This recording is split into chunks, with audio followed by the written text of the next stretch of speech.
سەرەتا بە ناوی خۆی گەورە و میهرەبان سڵاو هاوڕێیانی خۆشەویست هاتمەوە خزمەتان بۆ ڤیدیۆیەکی ڕۆبۆتەکەمان. ئەم ڤیدیۆیە کورت دەبێ بەس بە باسی ئیشکردنی ڕۆبۆتەکە دەکەین ئینشاءڵڵا بۆ ئەوانەی حەزیان لێیە ئەم ڕۆبۆتە ئیش پێ بکەن یان بیکڕن. ئەمە ڕۆبۆتەکە لە وێبسایتی MT5 قبول کراوە و لەوێ لە هەموو فلتەرەکان تێپەڕیوە سپاس بخوا. لەوێت دامانناوە کە ئەمە ناوی ڕۆبۆتەکەیە کە سێرچ بکەی لێرە دەداتێت لە بەشی ئەکسپەرتی مێتا تریدەری 5 مێتا تریدەری 4 ناتانداتێت چونکە ئەمە بۆ 5 دیزاین کراوە کە سێرچت بۆ کرداوە کلیکی لەسەر دەکەی کە کلیک لەسەر کرد بەم شێوازە لاپەڕەیە کرد بۆ دەکرێتەوە ئیتر ئەمە معلوماتەکانن ئەمە نرخەکانن بۆ 1 مانگ بۆ 3 مانگ 6 مانگ 1 ساڵی بۆ هەمیشەیی. ئەمە نرخەکان دانراون لەوێ و دەتوانیت داوای دیمۆش بکەیت بەم شێوازەیە. ئەمە ڕۆبۆتەکەیە بەڵام ئێمە من خۆم لە ڕۆبۆتەکەدا گۆڕانکاریەکەم تێدا کردووە. دەمهەوێت بە ئێوەی خۆشەویستیشی پێتان بڵم گۆڕانکاریەکە من هەفتەی مانگ ئەپلۆدم کردووە ڤێرژنی 22 واتە ڤێرژنی V22 ئەوەی پێشتر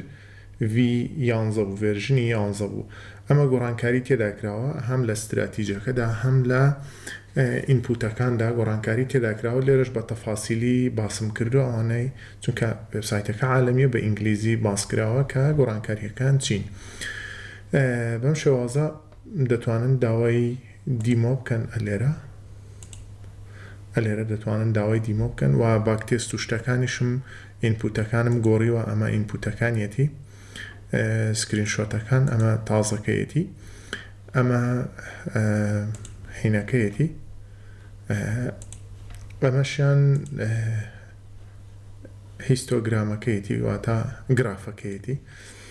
لێرەش دەتوانن داوای دیمۆ بکەن و ڕاستەوخۆ باکتێستیکەن لەسەر مێتا تریدەر. بەنسبەت ڕۆبۆتەکەەوە ئێمە خستومانەتە سەر ئەکاونتێکی ڕیەڵ. ئەم ئەکاونتە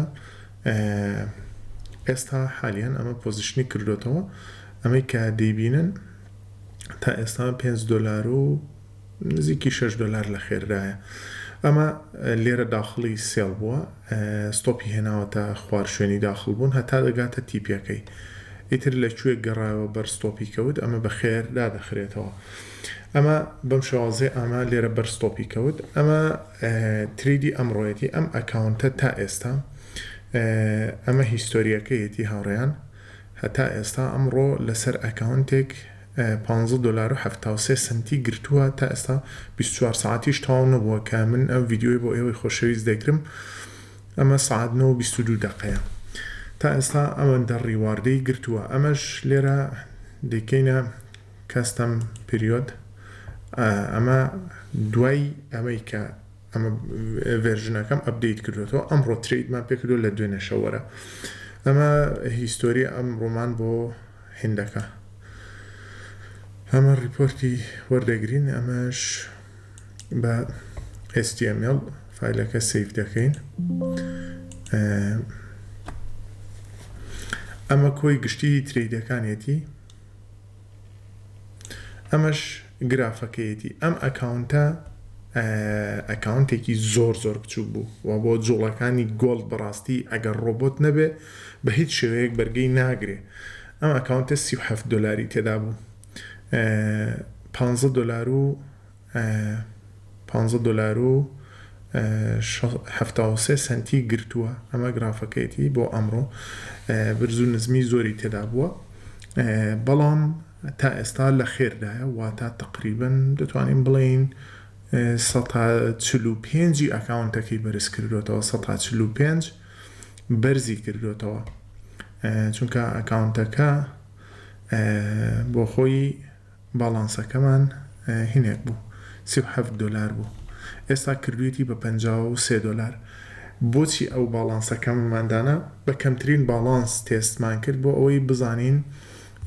سفری دەکاتەوە یاننا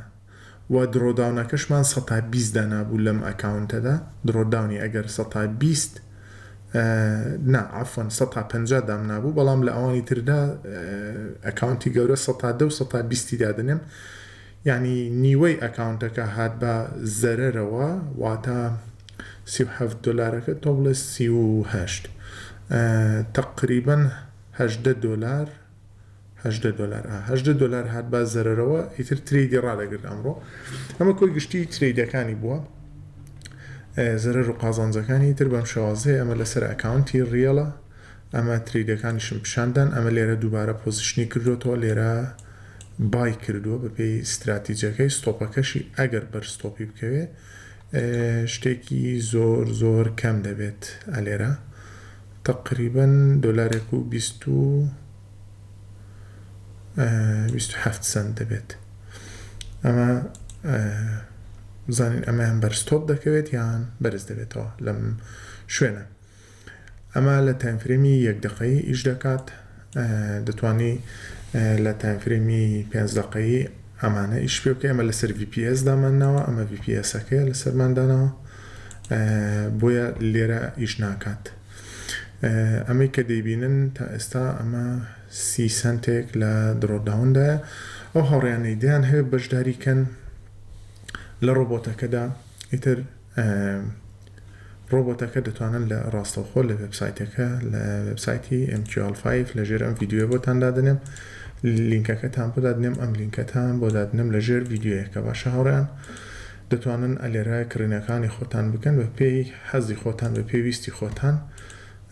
مەسەڵەن 1 مانگی دەکڕن 99 دلارە 3 مانگی 249 6 مانگ 399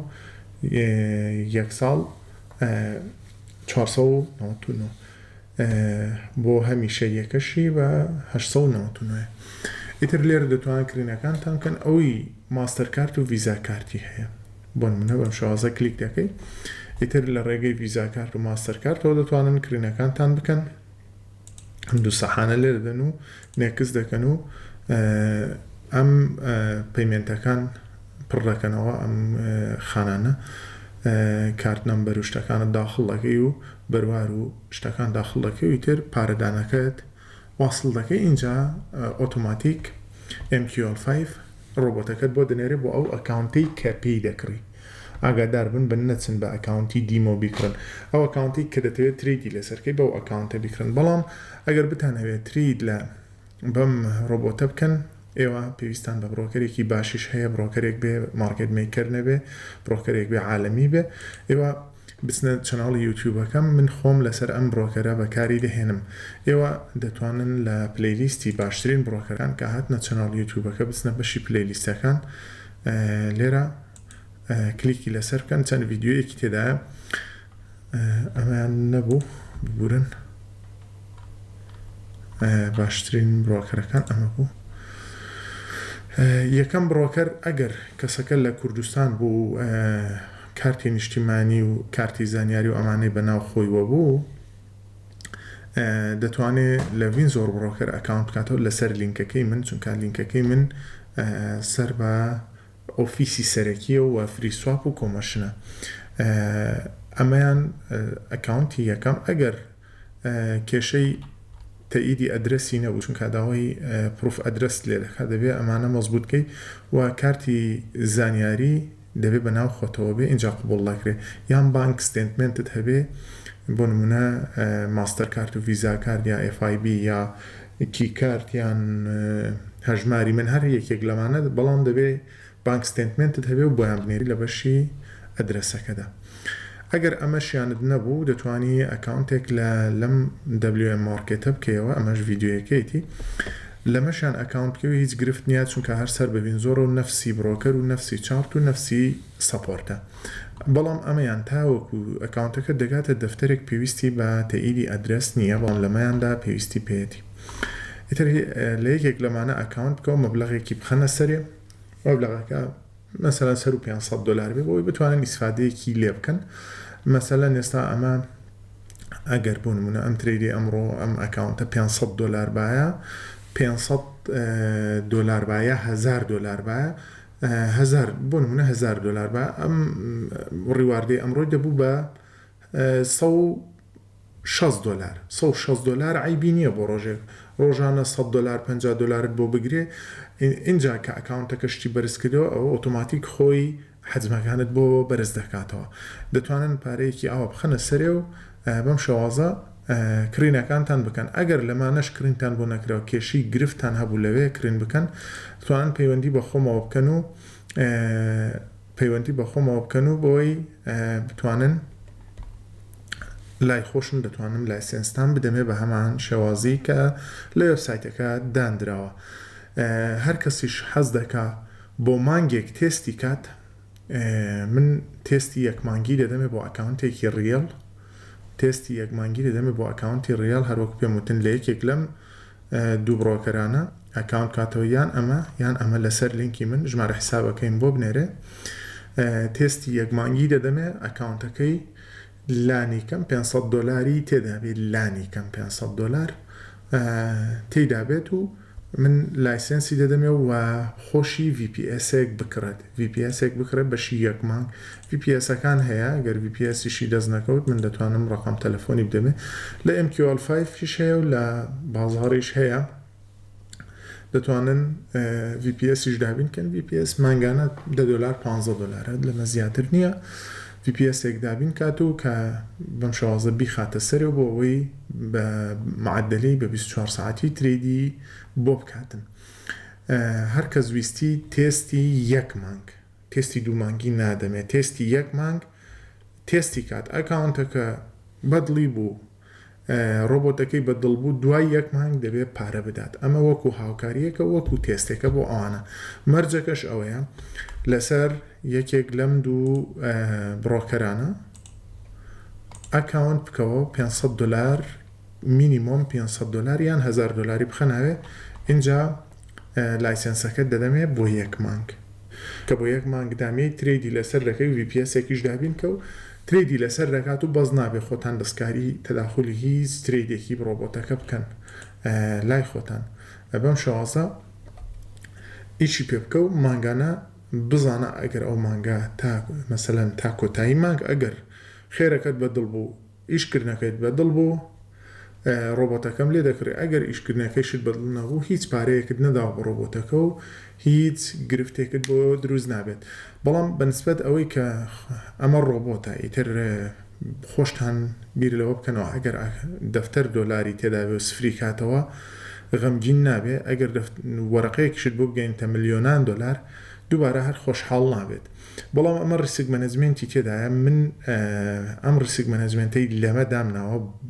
بۆیە لەسەر ئەکاونتێکی کەمترین ڕێژە $30 دامناوە بۆ ئەوەی وتم داخواست سفری دەکاتەوە ئەمە لەبەر ئەوە دامناوە بەس وتم داخواست سفری دەکاتەوە یاننا ئێوە دەتوانن خۆشتان مەسەلەن لێرە دیمۆیەکەش هەر لێرە داوا بکەن ئەلێرە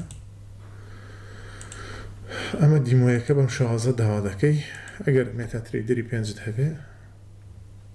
بەم شێوازە داونلۆد دەبێ ئەلێرە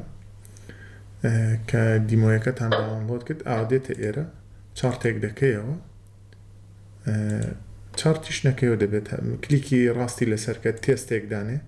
تێست دێتە خوارە دێتە ئەم بەشە تا ئەفرێمەکەت کە دەقەیی ئەم هینەت بکە ئێڤریتێک ئەم دوو سەحانەش لێ بدە بۆی تریدەکانی ببینی بەم شێوازە باک تێستێکی بکە ئەمە بە $100 دیپۆزیتمان کردووە کۆنتڕۆل G کۆنتڕۆل Y لێ بدە ئەمە تریدەکانی بەم شێوازە ترید بۆ دەکا ئەمە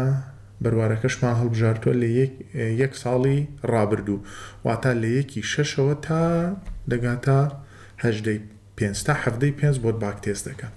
ئیتر ئەمە باک تێستی دیمۆیەکەیە کە لە وێبسایتی MQL دامانناوە ئەمە تریدەکان بە سەریعن ئەگەر بێت و هێواشی بکەینەوە لێرە دەتوانین باک تێستەکەمان بە هێواشی بۆ بکات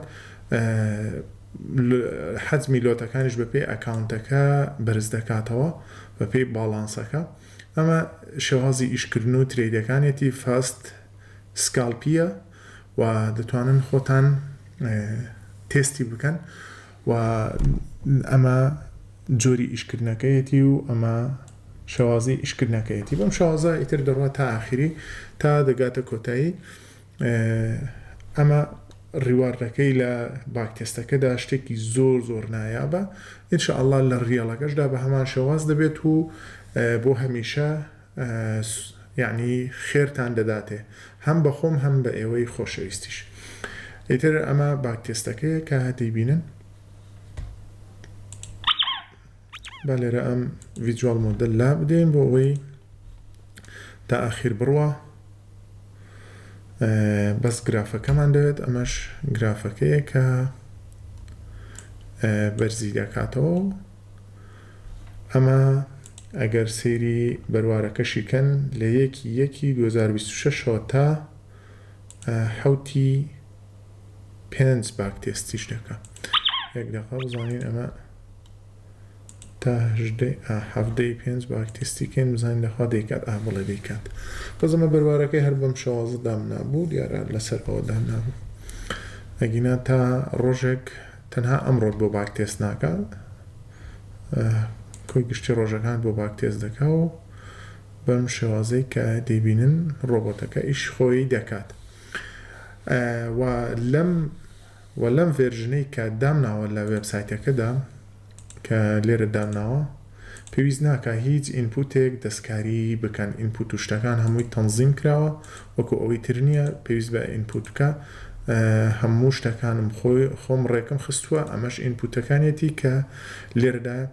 لێرە دوو حاڵەتی ترێدکردنمان هەیە ئەگەر کەسێک ویستی مەسەلەن حاڵەتەکانی بگۆڕێ دەتوانم مەسەلەن چونکە لێرە بە دوو استراتیجی جیاواز ئیش دەکاتن دەتوانم ئەوەی پێ بڵێم هەرکەس ویستی بەڵام پێویست ناکایتر ئەمە لەسەر ئەمە ئێستا تێستی دەکەین و تریدی خۆی دەکا و بێ مشکیلەیە و ئیشی خۆی دەکات بە خاوێنی ئەمە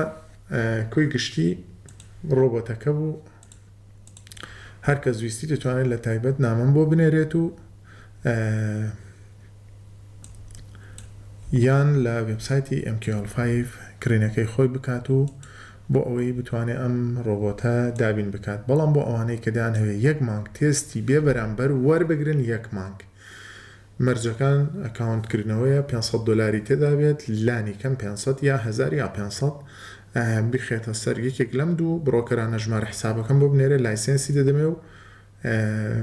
VPS-ێکیش دابین کە بە معدەلی ئیشی بۆی لەسەر بکات بە هیوای سوودبینین ئینشاءالله کاتێکی خۆش بۆ هەموو لایەک ئەم ڤیدیۆیە شێرکەن بۆ زۆرترین کەس ببینێ و بۆی زۆرترین کەس سوودمەند بێ لێ و ئینشاءالله ئەوانەی کە لەم بوارەدا ئیش دەکەن ببێتە مایەی خێر و بەرەکەت بۆ هەموو لایەک کاتێکی خۆش خواتان لەگەڵ